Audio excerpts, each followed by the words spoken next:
Hello student, मैं शशांक स्वागत करता हूं आपका अपने चैनल ग्रो ज्ञान विद शशांक में। तो आपने अभी तक देखा त्रिकोणमिति जो है उसके साधारण रूप में कोणों के मान कैसे निकालते हैं और उसकी भुजाओं और कोणों में त्रिकोणमिति से हम संबंध कैसे स्थापित करते हैं।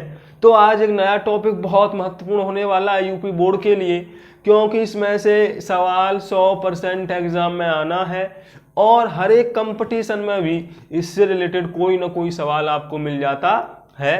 तो आज का टॉपिक आप सोच रहे होंगे क्या होने वाला है। तो आज का टॉपिक होने वाला है हमारा ऊंचाई और दूरी, क्या हाइट एंड डिस्टेंस, जिसे हम करेंगे त्रिकोणमिति की सहायता से।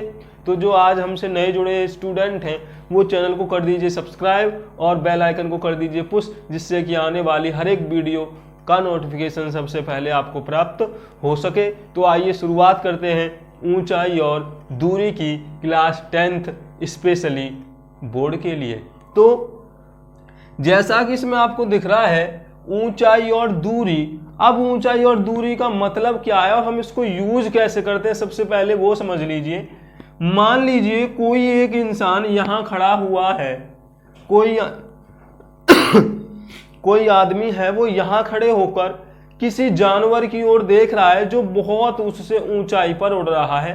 मान लीजिए कोई जानवर यहां पर उड़ रहा है, कोई पक्षी है वो यहां पे उड़ रहा है और एक आदमी है वो यहां से उसको देख रहा है। अब वो सोच रहा है कि भाई वो जो पक्षी है वो उड़ कहाँ रहा है, अगर जमीन से देखा जाए तो वो कितना दूरी पर उड़ रहा है। ऐसी मान लीजिए कोई आदमी है नीचे खड़े होकर किसी हवाई जहाज को देख रहा है और हवाई जहाज को सोचते ही वक्त उसके दिमाग में ये सवाल उठता है कि भाई अगर ये जमीन से कितना ऊपर होगा। अगर मैं इसको मान लीजिए यहाँ पे देखो, ये यहाँ पे जहाज है, मनुष्य यहाँ खड़े होकर उसकी ओर देख रहा है ऐसे करके, यहाँ जहाज उड़ रहा है। अब वो सोच रहा है कि भाई ये जमीन से कितनी ऊपर होगा। तो आप देखोगे कि ये यहाँ खड़े होकर अगर इसको आप जमीन को आगे बढ़ा देते हो तो ये जमीन से इतना डिस्टेंस पर उड़ाई दिखाई देगा हमें। तो जमीन यहाँ पर कोई पॉइंट मान लिया तो हवाई जहाज यहाँ पे उड़ रहा है। तो जब यहाँ से देखा है तो यहाँ पर तो ये तिर्यक ऊंचाई बन गई, इसकी तिरछी ऊंचाई बन जाएगी, लेकिन ये इसकी ऊर्ध्वाधर ऊंचाई होगी, यानी कि वो जमीन से कितनी ऊपर देख रहा है। अब देखने के दो तरीके हैं, देखने के भी दो तरीके हैं। तो एक तो आदमी जमीन पर खड़े होकर देख रहा है, ऐसे ऊपर की ओर देख रहा है ना। लेकिन ऐसा भी तो हो सकता है कि कोई हवाई जहाज में बैठा हुआ यहां पर कुछ देख रहा हो, यहां पर मान लीजिए कोई चीज रखी हो तो, है ना। तो आपने सोचा कि यार ये चीजें हैं वो ऊंचाई दूरी में दो तरीके से देखी जा रही हैं, एक नीचे से ऊपर की ओर, दूसरा ऊपर से नीचे की ओर। तो यहीं पर एक पॉइंट आ जाता है। अगर ये आप समझ गए तो समझ लीजिए ऊंचाई और दूरी आपको 1 मिनट में समझ में आ जाएगी और कभी भी कोई सवाल आप गलत नहीं करोगे। तो क्या कहते हैं, तो यदि कोई आदमी नीचे से ऊपर की ओर देखे तो उसकी आंख द्वारा जमीन से बना जो कोण होता है उसको हम बोलते हैं उन्नयन कोण। याद रखना क्या बोलते हैं उसको, उन्नयन कोण। कब, जब कोई नीचे से ऊपर की ओर देखेगा तब वो कहलाएगा उन्नयन कोण। या तिरछी, जब नीचे से कोई चीज ऊपर जाएगी तब जो कोण बनेगा वो कहलाता है उन्नयन कोण। लेकिन जब कोई आदमी ऊपर से बैठकर नीचे की ओर देखेगा, जब कोई ऊपर से नीचे की ओर देखेगा और जब कोण बनेगा, अगर मैं एक ऊर्ध्वाधर रेखा खींच लूं ऐसे करके और यहाँ हवाई जहाज उड़ रहा है, अगर वहां से कोई नीचे देख रहा है तो जो कोण बनता है वो बनता है आपका अवनमन कोण। अवनमन कोण क्या बनता है, अवनमन कोण। तो अब आप एक बात समझ लीजिए, उन्नयन कोण आपकी समझ में आ गया, अवनमन कोण आपकी समझ में आ गया। लेकिन जब आप देखते हो कि ये एक समांतर रेखा है, ये एक समांतर रेखा है और जब दो समांतर रेखाओं को एक तिर्यक रेखा काटती है तो उनका जो एकांतर कोण बनता है, कौन सा कोण, एकांतर कोण जब बनता है तो वो आपस में बराबर होता है।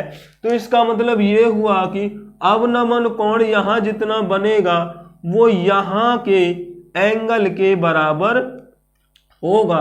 क्यों? क्योंकि ये दोनों एकांतर कोण होंगे। तो अवनमन का कोण भी हम इसी त्रिभुज में यूज करेंगे। किस नियम से? एकांतर कोण के नियम से। किसके नियम से? एकांतर कोण के नियम से। तो अब आपको समझ में आ गया होगा, यहां पर उन्नयन कोण बन गया, यहां पर अवनमन कोण बन गया। ये क्षैतिज दूरी है, ये कैसी दूरी है? ये क्षैतिज दूरी है। यहां पर कोई ऊंचाई पर है और ये वाली तिर्यक दूरी है, ये वाली आपकी तिर्यक दूरी है। तो त्रिभुज द्वारा ऊंचाई दूरी में बस यही चीज हमें समझ आनी चाहिए कि कौन अवनमन है, कौन उन्नयन है, कौन तिर्यक है, कौन क्षैतिज है। अगर ये आपको समझ में आ गया तो समझ लीजिए अब आपको ऊंचाई दूरी के किसी भी सवाल में कोई भी दिक्कत नहीं होगी। तो अब हम सवाल लेके चलते हैं और देखते हैं ऊंचाई दूरी के सवाल कैसे कैसे एग्जाम में पूछे जाते हैं और उनको हल कैसे किया जाता है।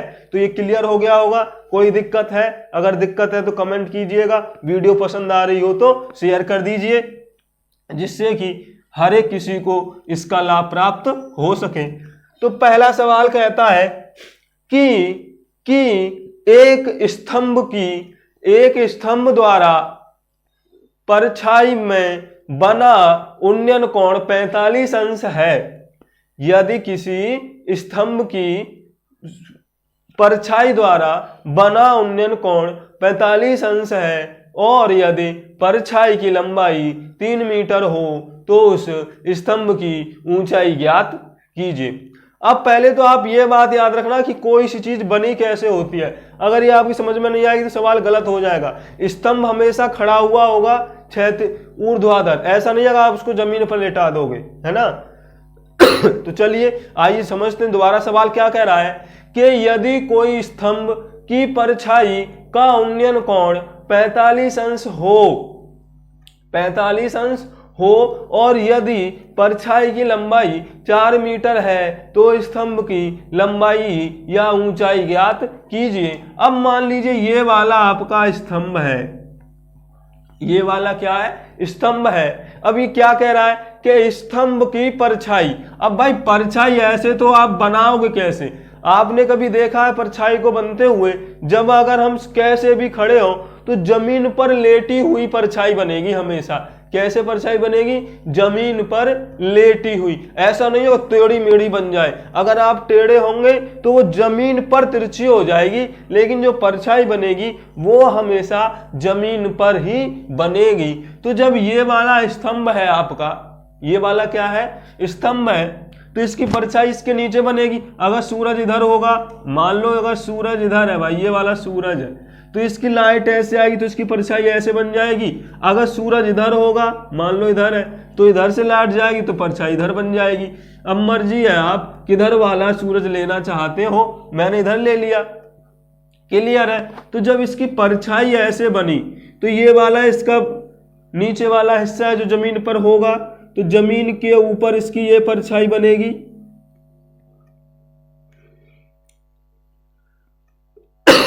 ये वाली परछाई बनी। लेकिन कह क्या रहा था ये, पहले वो समझिए कि परछाई द्वारा बना उन्नयन कोण। अब मैंने आपको बताया था कि उन्नयन जो कोण होता है वो नीचे से ऊपर की ओर बनता है। कैसे बनता है? नीचे से ऊपर की ओर। 45 अंश है, यानी कि ये लंबाई इतनी परछाई बन रही है कि ये वाला जो कोण है, ये वाला हम डॉट डॉट डॉट डॉट ले जाते हैं, ये वाला जो कोण है आपका वो 45 अंश है भाई। परछाई द्वारा बना उन्नयन कोण 45 अंश है। और कह रहा था यदि परछाई की लंबाई 4 मीटर हो तो स्तंभ की ऊंचाई ज्ञात कीजिए या स्तंभ की लंबाई ज्ञात कीजिए। तो मैंने मान लो यहां पर ए बी कोई एक स्तंभ है, माना ए बी बराबर h मीटर। क्या मान लिया मैंने? उसकी हाइट को, ऊंचाई को h मान लिया। अब परछाई AC है तो AC बराबर कितना दे रखा था? 4 मीटर। और कोण ACB बराबर दे रखा है 45 अंश। जो जो दे रखा था वो मैंने नोट कर लिया। अब ये वाला देखो ACB, हमेशा याद रखना जो कोण दिखाया जाता है वो मिडिल में आता है, तो ACB। अब आप हमेशा एक बात और याद रखना दिमाग में कि ऊंचाई दूरी जब भी लगती है, त्रिकोणमिति का कोई अनुपात जब भी लगता है, हमेशा 90 अंश का एक कोण उसके अंदर होना चाहिए। अगर एक कोण 90 अंश नहीं है तो हम त्रिकोणमिति अनुपातों का यूज नहीं कर सकते, ये मैं पहले ही आपको बता चुका हूं। तो यहां पर आप देख लीजिए जो कोण A है वो 90 एंगल है। अब आप दिमाग आपको ये लगाना है, इसमें भी 3 भुजाएं हैं, ये आधार नजर आ रहा है, ये लंब नजर आ रहा है, कर्ण नजर आ रहा है, तो हमें जो निकालना है वो किस त्रिकोणमिति अनुपात में आएगा। अगर वो आपको समझ में आ गया तो आपका सवाल चुटकियों में हल हो जाएगा। जैसे मान लो अगर ये आधार है, ये वाला लंब है, तो अपना दिमाग की बत्ती जलाओ जल्दी से और बताओ कि ऐसा कौन सा त्रिकोणमिति अनुपात है जो लंब और आधार में संबंध बताता है। तो L बट्टे कक्का हमेशा याद रखिएगा। तो लंब और आधार में ये वाले अनुपात यानी tan, यहां से sin cos tan, cot sec और cosec, यानी कि तो tan दिखाता है और एक दिखाता है cot रिलेशन लंब और आधार में, लंब और आधार में। तो अब लंब और आधार में रिलेशन भी आपको मिल गया, किसका? tan का मान ले रहे हैं। तो आप लगा दीजिए समकोण त्रिभुज, किस में लगाना है आपको? समकोण त्रिभुज CAB में tan 45 जो होगा वो बराबर कितने के होगा? tan 45 हो गया लंब बट्टे आधार है आपका 4, tan 45 का मान 1/4, क्रॉस मल्टीप्लाई कर दो, h बराबर 4 मीटर। आपका सवाल सॉल्व हो गया कि जो स्तंभ की ऊंचाई है वो 4 मीटर है। तो अब आप यहां से एक और बात समझिएगा कि जब जब उन्नयन कोण 45 अंश आएगा तब तब लंबाई, ऊंचाई और परछाई हमेशा बराबर आएंगे। ये बहुत इंपोर्टेंट क्वेश्चन है विकल्प के लिए। यदि उन्नयन कोण 45 अंश हो तो हमेशा हाइट और लेंथ बराबर आते हैं। तो पहला इक्वेशन आपको समझ में आ गया होगा, कोई दिक्कत है नहीं है। चलो आगे एक सवाल और लेते हैं। अब बोलते हैं, दूसरा सवाल बोल रहा है आपका, दूसरा सवाल बोल रहा है कि एक 10 मीटर लंबा पेड़, एक 10 मीटर ऊंचा पेड़ आंधी में टूटकर, आंधी से टूटकर 60 अंश बनाता है। यदि वह जमीन से 60 अंश का कोण बनाए तो बताइए वह जमीन से कितनी दूरी पर गिरा, कितनी दूरी पर गिरा। सवाल समझिए दोबारा से कि यदि कोई पेड़ आंधी में टूटकर पृथ्वी से 60 अंश का कोण बनाता है तो बताइए वह कितना दूरी पर गिरता है। इसमें 3 तरीके के आके सब आपसे सवाल पूछेगा। मैं आपको एक सवाल दे रहा हूं कि एक 12 मीटर ऊंचा पेड़, अभी आप दिमाग लगाइएगा, यहां से मैंने एक 12 मीटर लंबा पेड़ बना लिया है भाई। ये जो डिस्टेंस है वो 12 मीटर का पेड़ है। क्या कह रहा है? आंधी में टूटकर पृथ्वी से 60 अंश का कोण बनाता है। मान लीजिए वो यहां से टूटा और ऐसे करके गिरा और जमीन से उसने 60 अंश का कोण बना दिया, यहां से टूट गया। अभी आप दिमाग लगाइए, ये मेरा ए भी पूरा पेड़ था 12 मीटर ऊंचा। कितना ऊंचा था? 12 मीटर ऊंचा था। और वो बिंदु सी से टूट गया, यहां से टूट गया, जमीन पर गिरा और जमीन से उसने 60 अंश का कोण बनाया। कितना बनाया? 60 अंश का। अब आपसे पूछा उसने कि वो पेड़ कहां पर गिरा, वो पेड़ यानी कि यहां से यहां तक की जो डिस्टेंस है वो कितनी है, इसको गहरा कर ले रहे हैं भाई थोड़ा। ये लो, अभी ये यहां पर पेड़ पूरा खड़ा हुआ है, यहां से ये टूट गया है और ये 60 अंश का कोण बना रहा है। अब आपसे पूछ रहा है कि वो पेड़ तल से कितनी दूरी पर गिरा। तो ये मान लीजिए यहां पर मैंने मान लिया कि वो x मीटर की दूरी पर गिरा। अब मुझे ये भी नहीं पता है वो टूटा कहां से है, तो मैंने मान लिया भैया कि वो h मीटर की ऊंचाई से टूटा है। कहां से टूटा है? h मीटर की ऊंचाई से टूटा है। अब आपको ये x बताना है, तो जब ये h मीटर की ऊंचाई से टूटा होगा तो ये वाला कितना हो जाएगा, यानी ये टोटल लंबा पेड़ 12 मीटर था, तो ये 12 माइनस h मीटर हो जाएगा। अगर आपका चित्र समझ में आ जाए तो बहुत आसान है सवाल करना, मुश्किल है इसका चित्र ड्रॉ करना। तो चित्र समझ में आ गया होगा। क्या बोला उसने कि एक 12 मीटर लंबा पेड़ टूटकर पृथ्वी से 60 अंश का उन्नयन कोण बनाता है, तो बताइए वह पृथ्वी से कितना दूर गिरा। सारी चीजें अननोन आपको नजर आ रही है भाई, ना तो मुझे ये पता है कि वो कहां से टूटा है और ना ये पता है वो कहां जाके गिरा है। कोई दिक्कत नहीं है, जैसा जैसा उसने बोला था वैसे वैसे मैंने यहां पर मान लिया। अपना त्रिकोणमितीय अनुपात लगाते हैं, पहले देखो इसी में लगा लेते हैं। अगर आप चाहो तो यहां पर लिख सकते हो कि AC बराबर h मीटर है, मुझे नहीं पता कहां से टूटा है। CD बराबर 12 माइनस h है, क्योंकि वो टोटल 12 मीटर लंबा था, तो h जब नीचे रह गया तो 12 माइनस h यहां पर बच जाएगा। AD बराबर x मीटर है, मुझे नहीं पता है वो कितनी दूर गिरा है, मैंने x मान लिया है। अब लेते हम समकोण त्रिभुज, समकोण त्रिभुज DAC में, किस में ले रहे हैं?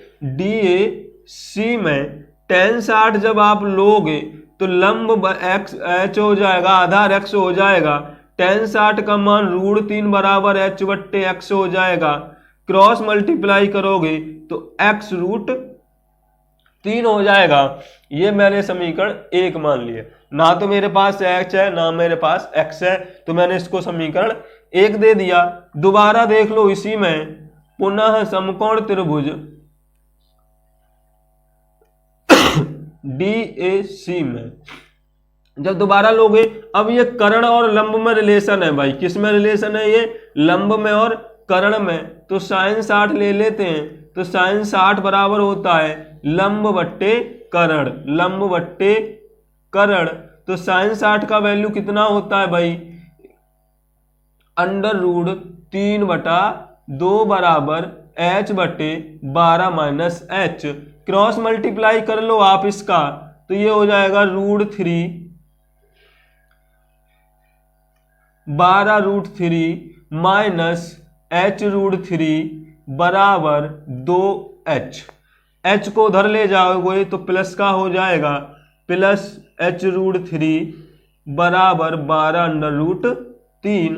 h कॉमन आ गया, 2 + √3 बराबर 12√3, या h बराबर 12 √3 बटे 2 + √3 बराबर 12√3 बटे 2 + 1.732 बराबर 12√3 बटे 3.732।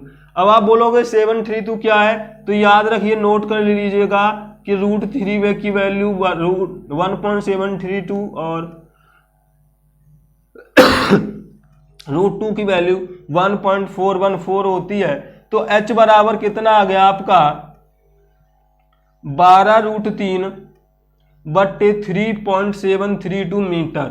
लेकिन हमें h तो पूछा ही नहीं, अगर h पूछा होगा, कैलकुलेशन हो रही है तो करिए वरना मत करिए।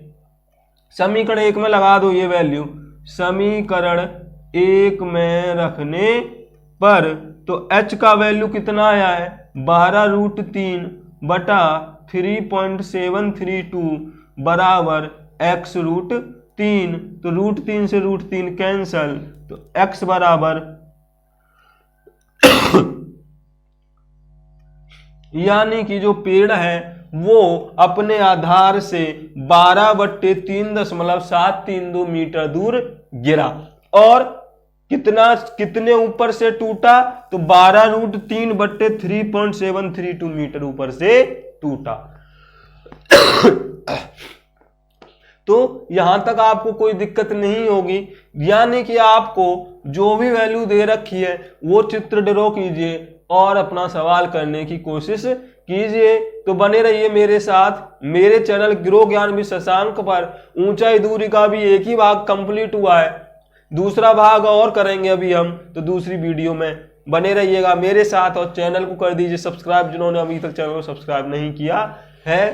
तो उन्नयन कोण के सवाल, टूटने वाले सवाल आपको समझ में आ गए हैं। अवनमन कोण के सवाल और कुछ एक्स्ट्रा सवाल बोर्ड के लिए जो खास हैं लेकर आएंगे आपके लिए।